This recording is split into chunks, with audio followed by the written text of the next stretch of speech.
From the teachings of Pir Valayat and Inayat Khan. There is a story of a king whose son was mortally ill, and all the healers in the town were asked to cure him. When they all failed, it was suggested that they call Shams Tabriz, a radiant dervish called the Sun, who initiated Rumi. He came, and when he entered the palace, the boy had died. He said, "In the name of God, stand up." Nothing happened, so he said, "In my name, stand up." And he stood up. For this, they beat Shams Tabriz to death, because he had broken the religious law of the time. But in fact, when Shams Tabriz said, "In the name of God," he was conscious of himself. God was other than himself. When he said, "In my name," he was absolutely lost. He had absolutely lost his own consciousness. So then he became the divine will. That is why Pir O Murshid Inayat Khan said, "Let thy wish become my desire." We must try to achieve consciousness of the impact of our will as the ambassadors of the divine will. When we follow our own will, we think we are free, but we are caught in Maya. I'm thinking of the story of the blind men on the elephant. One man says, "It's a comb." Another man says, "No, it's a thin rope." How could the blind men know what the elephant was like? That is exactly how most of us are. We have some ideas about things, and we form opinions based upon our limited experience. We cannot fulfill life unless we are able to look beyond opinion.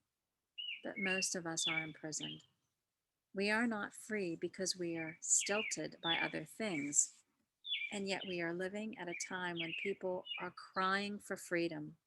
Not just freedom of action, but freedom of spirit. Freedom from propaganda, from brainwashing, from conditioning, and from one's own ego self. It is important to free ourselves from our opinions out of love for beings.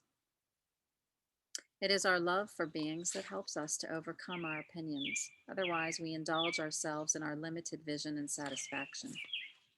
You only understand things when in love, when you have been shattered by the discovery of the marvel that is unfolding itself before your eyes. You have to see this paradise.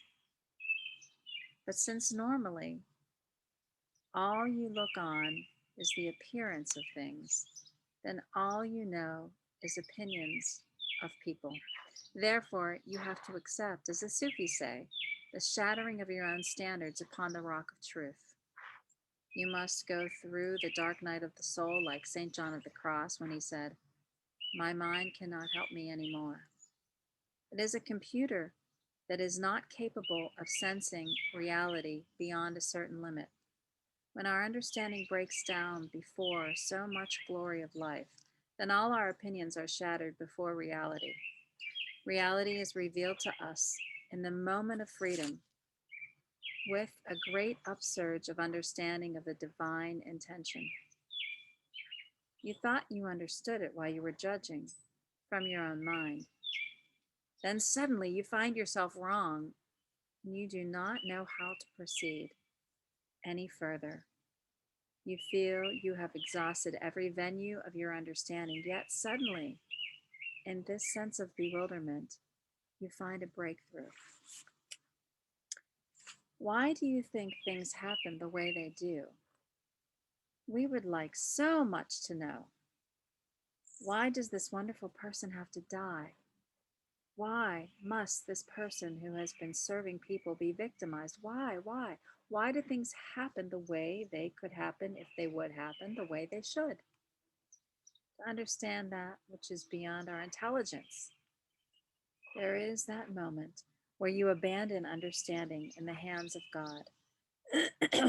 At that particular moment, something extraordinary happens. You see the cause, and behind that, the cause of the law, and then something more than the law.